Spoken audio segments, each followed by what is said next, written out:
Renungan Pagi, Christ Triumphant atau Kristus yang Menang oleh Ellen G. White, 14 Agustus 2025. Mari kita berdoa.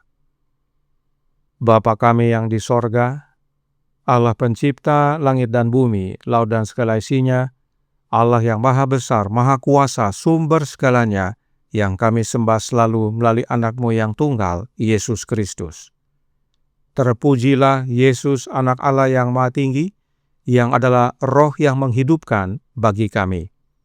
Pada pagi hari ini kami bersyukur boleh bangun dan berbakti, dan sebagaimana membaca dan mendengarkan nasihat firman-Mu, kiranya ini menjadi pembaharuan bagi kami semua, agar menerima Kristus tinggal dalam hati kami, dan kami pun memiliki hati yang baru. Beserta kami sepanjang perbaktian ini, kehendak-Mu yang jadi. Ampun kami akan dosa dan salah, karena kami berdoa hanya dalam nama Anak Allah yang tunggal, Yesus Kristus, yang adalah Tuhan dan Juru Selamat kami. Amin. Renungan hari ini akan dibacakan oleh Saudari Kristi Chu. Kepada Saudari Kristi, kami persilahkan. Selamat pagi saudara dan saudari sekalian. Tajuk renungan hari ini, Kristus akan menciptakan hati yang baru dalam diri para pengikutnya. Ayat Alkitab terdapat dalam Yohanes 3 ayat 3. Yesus menjawab, katanya, "Aku berkata kepadamu, sesungguhnya jika seorang tidak dilahirkan kembali, ia tidak dapat melihat kerajaan Allah." Perubahan yang harus terjadi pada kecenderungan alami, bawaan, dan kecenderungan yang dipupuk dalam hati manusia adalah perubahan yang Yesus bicarakan ketika ia berkata kepada Nikodemus, "Sesungguhnya, jika seorang tidak dilahirkan kembali, ia tidak dapat melihat kerajaan Allah." Ia sebenarnya berkata kepada Nikodemus, "Bukanlah pertentangan yang akan membantu kasusmu. Perdebatan tidak akan menerangi jiwamu. Engkau harus memiliki hati yang baru, atau engkau tidak akan dapat memahami kerajaan syurga. Bukanlah bukti yang lebih besar yang akan membawamu ke posisi yang benar, melainkan tujuan-tujuan baru, sumber tindakan yang baru. Engkau harus dilahirkan kembali, sampai perubahan ini terjadi, sampai segala sesuatu diperbarui. Bukti terkuat yang dapat diajukan akan sia-sia." Bagi Nikodemus, pernyataan ini sangat merendahkan, dan dengan perasaan jengkel ia mengutip perkataan Kristus. Bagaimanakah mungkin seorang dilahirkan kalau ia sudah tua? Namun, Sang Juru Selamat tidak menanggapi argumen dengan argumen. Dengan mengangkat tangannya dengan hikmat dan tenang, ia menekankan kebenaran dengan keyakinan yang lebih besar. "Aku berkata kepadamu, sesungguhnya jika seorang tidak dilahirkan dari air dan roh, ia tidak dapat masuk ke dalam kerajaan Allah."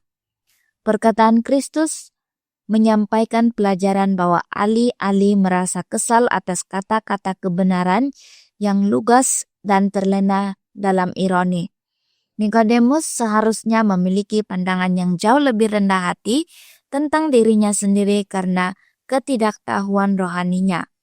Namun, perkataan Kristus disampaikan dengan begitu hikmat dan bermartabat, dan baik tatapan maupun nadanya mengungkapkan kasih yang begitu tulus sehingga Nikodemus tidak tersinggung ketika menyadari posisinya yang memalukan.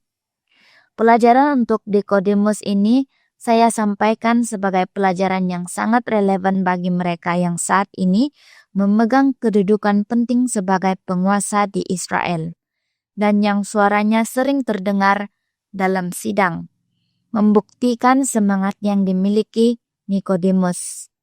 Perkataan Kristus juga disampaikan dengan sungguh-sungguh kepada para ketua konferensi, penatua gereja, dan mereka yang menduduki jabatan penting di gereja kita. Nikodemus bertobat berkat wawancara ini. Dalam pertemuan malam itu dengan Yesus, orang yang terhukum itu berdiri di hadapan Sang Juru Selamat di bawah pengaruh kebenaran yang melembutkan dan menenangkan. yang menyinari ruang-ruang pikirannya dan menyentuh hatinya. Yesus memberitahu Nikodemus bukan hanya bahwa ia harus memiliki hati yang baru agar dapat melihat kerajaan surga, tetapi juga bagaimana memperoleh hati yang baru ini. Dikutip dari Letter 54 tahun 1895. Tuhan Yesus memberkati. Terima kasih atas penata layanan Saudari Kristi. Tuhan Yesus memberkati. Selamat pagi saudaraku dalam Tuhan. Ayat inti renungan hari ini menyatakan tentang kelahiran kembali. Apakah yang dimaksudkan dengan kelahiran kembali? Tribune Herald tanggal 13 April tahun 1867 paragraf 13 berkata, dilahirkan kembali berarti sebuah transformasi, kelahiran baru dalam Kristus Yesus. Sekarang, apakah yang dimaksud dengan lahir baru dalam Kristus Yesus?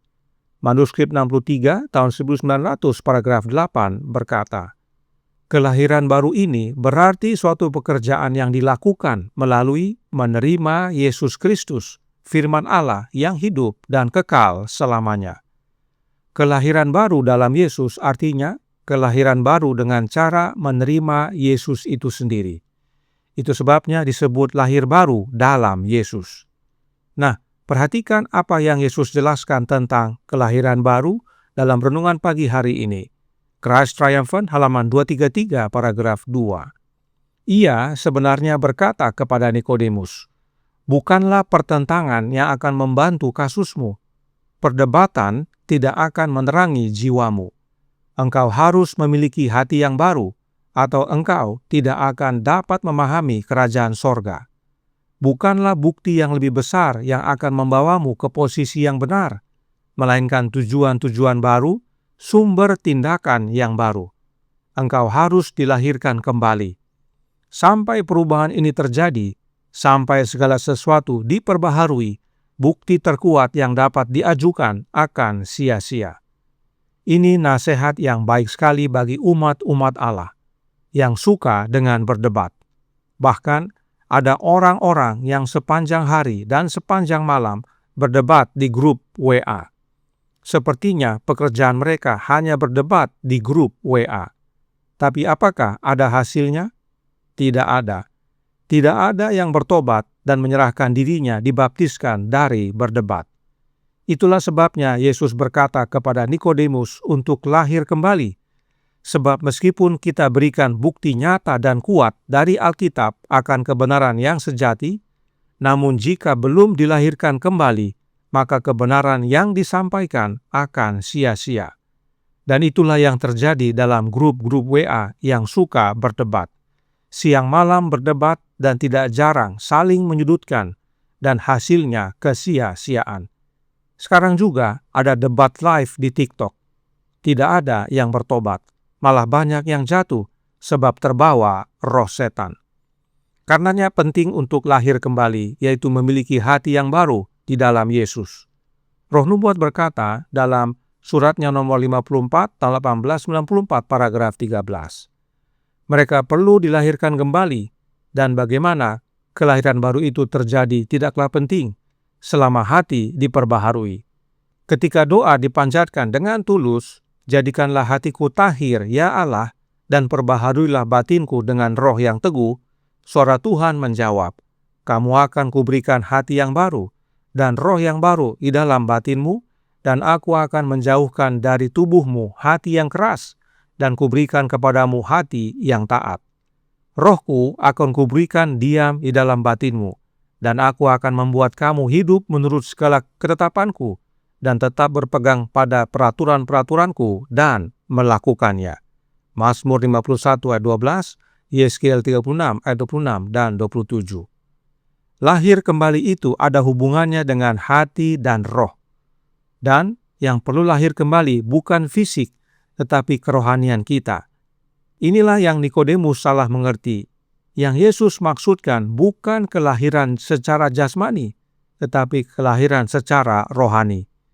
Dan perhatikan kembali cara Yesus menanggapi pertanyaan Nikodemus dalam renungan pagi hari ini.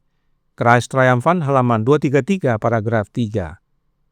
Bagi Nikodemus, Pernyataan ini sangat merendahkan dan dengan perasaan jengkel ia mengutip perkataan Kristus. Bagaimanakah mungkin seorang dilahirkan kalau ia sudah tua? Namun Sang Juru Selamat tidak menanggapi argumen dengan argumen. Artinya, Yesus tidak mau berdebat. Dengan mengangkat tangannya dengan khidmat dan tenang, ia, yaitu Yesus, menekankan kebenaran dengan keyakinan yang lebih besar. Aku berkata kepadamu, sesungguhnya jika seorang tidak dilahirkan dari air dan roh, ia tidak dapat masuk ke dalam kerajaan Allah. Kembali, Yesus tidak ladeni kemauan Nikodemus untuk berdebat. Ini teladan bagi kita semua yang mengaku pengikut Kristus. Tuhan kita, Yesus Kristus, bukan tukang debat.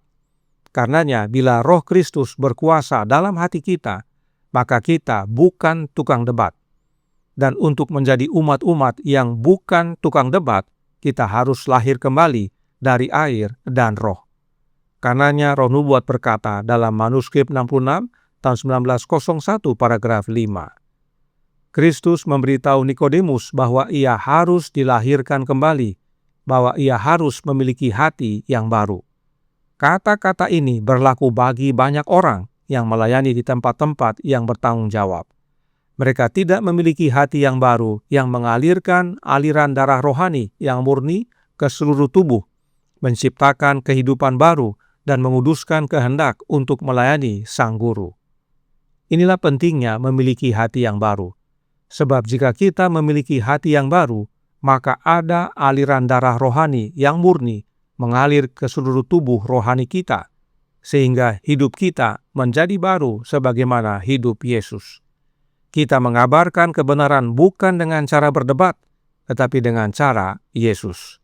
Karenanya Roh Nubuat menyatakan dalam Testimonies for the Church, volume 5, halaman 122, paragraf 1. Hanya ada satu harapan, yaitu bahwa ia akan melihat dirinya sendiri, lalu memandang hina dan membenci dirinya sendiri, sehingga ia akan mencari hati yang baru, dilahirkan kembali, dan menjadi manusia baru di dalam Kristus Yesus.